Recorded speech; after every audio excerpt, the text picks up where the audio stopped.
Hello guys, good day. I'm Architect Jojo. Today we're here again in our site project and nandito tayo ngayon sa parking area and also dito sa kinatatayuan ko na rampa ng ating parking area.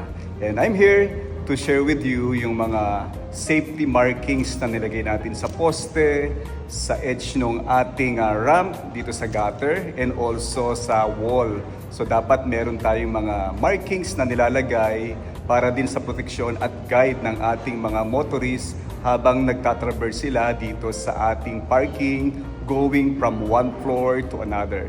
Now, papakita ko sa inyo dito yung mga finishes na nilagay natin ng mga markings and also yung type ng materials na nilagay natin dito sa rampa natin and also some of the finishes na nasa sahig natin dito sa ating parking area, particularly dito sa ating driveway ramp. Now, mag-start muna tayo dito sa approach ng ating ramp going to the next level ng ating parking. Dito makikita nyo, itong nasa side ko, you can see this trench drain. So, this trench drain are made up of cast iron na nilagay natin. Bakit tayo meron trench drain na nilagay dito? Dahil open kasi yung area natin doon. So, you can see, open siya.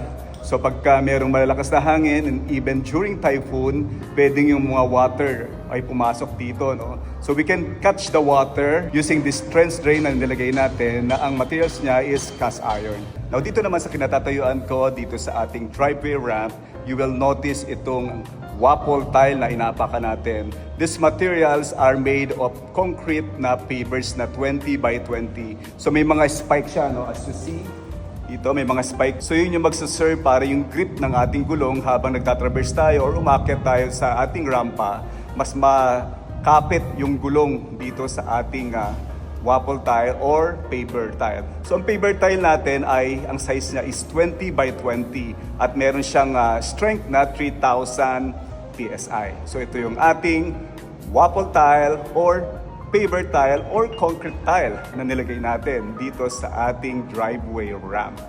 Alright, so now in my background, you can see the paint color of yellow and black dito sa ating poste, also sa ating wall, and dun sa ating curb. So lapitan natin siya. Alright, so ito yung column natin, no? So naglagay tayo ng zebra paint na yellow and black dito sa ating poste. So this one can be easily recognized sa pagmamaneho natin, lalo na sa gabi. This will also serve as reflectorized kapag tinamaan siya ng ating headlight.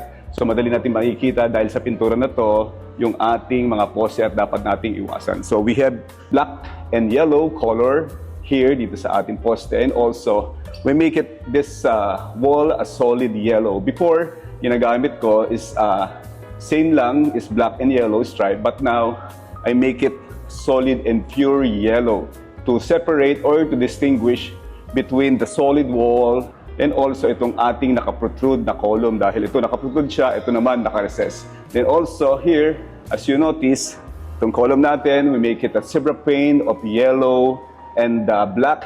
Now, itong curb natin, pininturahan din natin siya ng yellow and black. Dahil halos pantay siya, itong curb natin and also itong ating poste, kaya natin siya pininturahan ng yellow and black.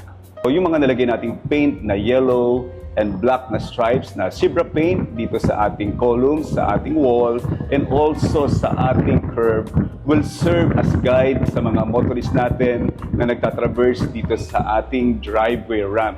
They can easily distinguish yung poste, yung wall, and also yung curb sa kanilang pagmamaneho dito. And easily they can maneuver dito sa ating driveway ramp.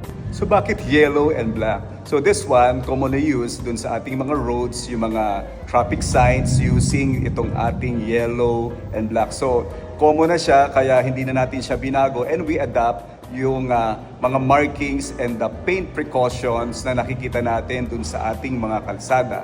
So same thing, dahil ito'y traversing area na kung saan yung mga sasakyan going up and going down dito sa ating parking area. So we need and we adapt this markings as well na ginagamit din natin sa ating mga road as ramp precaution dito sa ating mga rampa na inaakyatan. Alright guys, so ito yung mga nilagay natin ng mga safety markings sa ating mga poste, sa gutter, and also sa ating wall. ipapakita ko din sa inyo yung material na ginamit natin dito sa ating driveway ramp using itong paper tile or yung waffle tile natin. Alright guys, so now you know. I'm Architect Jojo, joyfully sharing with you what Arki knows. Thank you very much and God bless you all.